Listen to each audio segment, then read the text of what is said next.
Salam, my name is Rola Ashkar. I am originally from Lebanon and I currently serve an intercultural congregation in Sacramento, California called Parkview Presbyterian Church. Historically Japanese, that was started by Japanese immigrants. The community was torn apart during World War II and because of the concentration camps. But then when people came back from the camps, they rebuilt the community and they became a refuge to those seeking refuge. So in later years, this congregation had committed to become an intercultural congregation. That was my title 3 years ago when I joined the church. I am a pastoral resident in multicultural ministry. Now we are changing the language from multicultural to intercultural. Probably also as we learn ourselves to become an intercultural church. So what is the difference? An intercultural congregation suggests that not only we have groups from multiple ethnicities and culture, but that we are also intentionally and actively seeking to recognize, utilize, celebrate and incorporate the gifts of the diverse cultures and members pertaining to each culture in worship or in power sharing in ministry. For example, my church called the pastor from a different ethnicities and pastoral residents from different colors, denominations, theologies, and gender identities. So the key of being an intercultural congregation is to practice mutual inclusion among the various cultural groups. What is it like for me to join an intercultural church as an outsider? I come from a monocultural background to an already established intercultural church where all of the cultures represented are new to me. So I was learning to adjust to the Japanese American culture while also adjusting to the American culture at the same time, and while bringing with me my own culture and trying to influence this congregation to expand their worldview and accommodate the Middle Eastern look at the world and Christianity. So you can imagine that most of the lessons I learned by making mistakes. I think the first mistake I made is when referring to my church, using broad terms like Asian American or Japanese church. Using such terms overlooks important distinctions inherent among the many subgroups within our congregation. It overlooks the historical experiences, class differences, and the intergroup relationships, as well as the intergenerational experiences of the different groups that are represented in the church. For example, the members of the congregation from a Japanese descent, but who were born in America, have experienced the concentration camps, or their ancestors did during World War II, and that experience is not shared by those members who recently migrated from Japan, who also bring with them their own cultural experience. And we cannot assume that they are both bearing the same cultural bearings.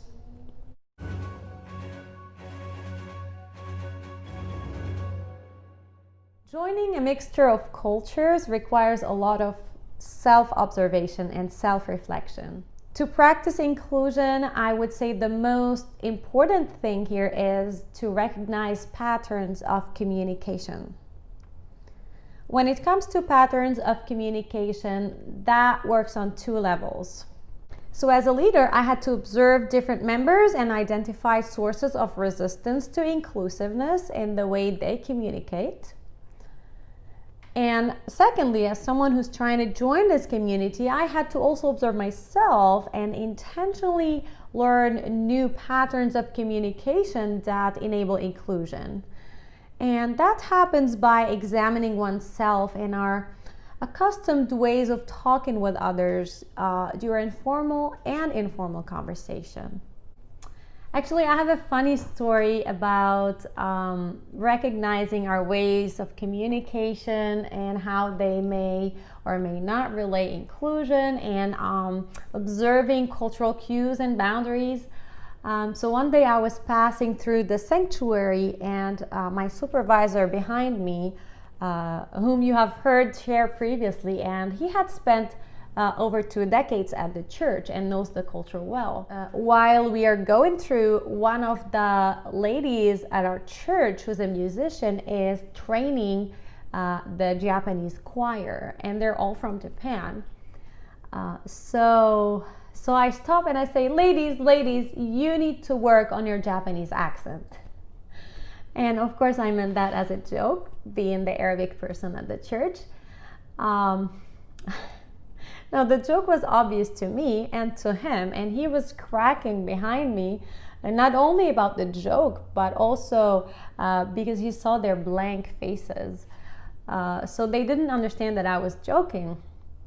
And I had to spend the rest of the day sending emails and explaining myself and sending apologies. So this is a very simple example of how our ways of communication and the cultural cues are really important, and we need to be very self-aware and self-reflective. The biggest challenge I faced joining an intercultural church is to recognize cultural cues and cultural boundaries. You learn cultural cues if you listen deeply. No matter how shallow some actions may seem, they are sometimes related to deep experiences. For example, in my congregation, in our use of money and resources, our experience is shaped by the experience of the Japanese incarceration camps. So an artificial bouquet of flowers that has been sitting there for decades will create strife if you get rid of it. To me, it doesn't matter. It's a very small thing and it's replaceable.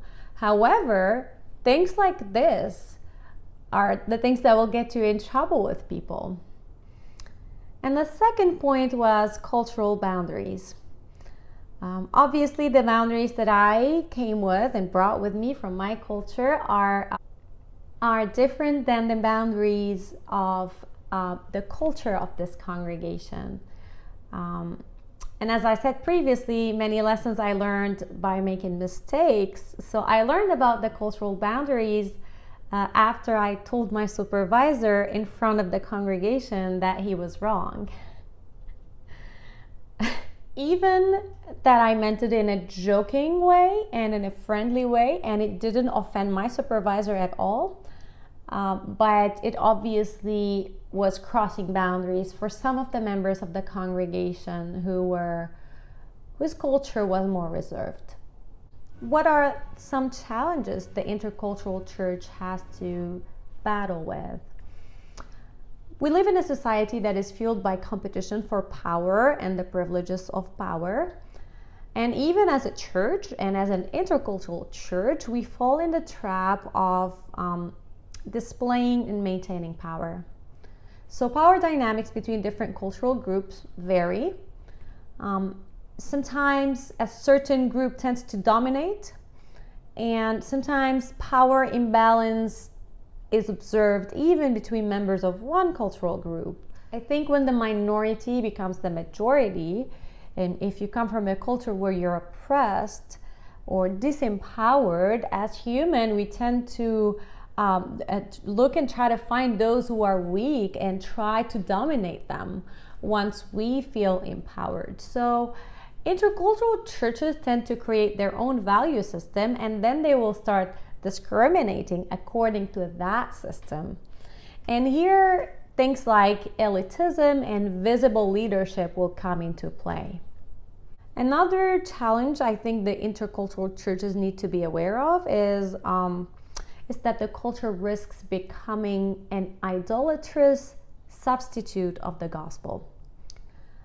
So my congregation, I feel like we need to constantly work on being intentional, not to make the cultural identity in the center of our community, but the faith in Jesus Christ. For example, in this congregation I serve, ongoing tasks and interests do replace the common experience, because our congregants come from all kinds of backgrounds and experiences. So they bond over those common tasks and common interests. But those interests sometimes tend to become in the center and substitute the gospel. So that's another challenge intercultural churches need to be aware of when they create their common identity and their common culture. Another obstacle we face at our intercultural church is either conflicting or incoherent values.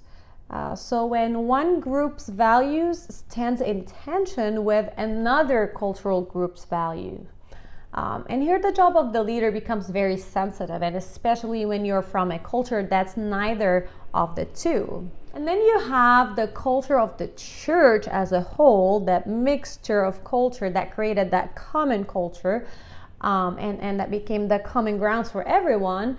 And you have the individual group's cultural values, and sometimes these two may also stand in tension with each other. I'll give you an example. We are an open and affirming congregation, and we're welcoming to individuals of different backgrounds and experiences. But when we deal with others, that's the case. But then when we come back to our own bubble, that does not soften the boundaries of some of the individual cultures that are represented in the church.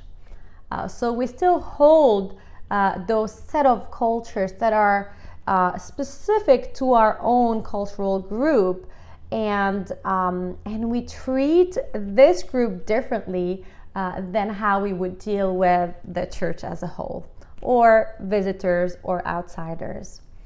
The other thing is when a certain cultural value stands in tension with the values of the gospel. And there are times when you have to act with cultural sensitivity as a leader, but there are other times when you need to challenge the prevailing culture and kind of rewire people and bring them back to the source and the core of our faith.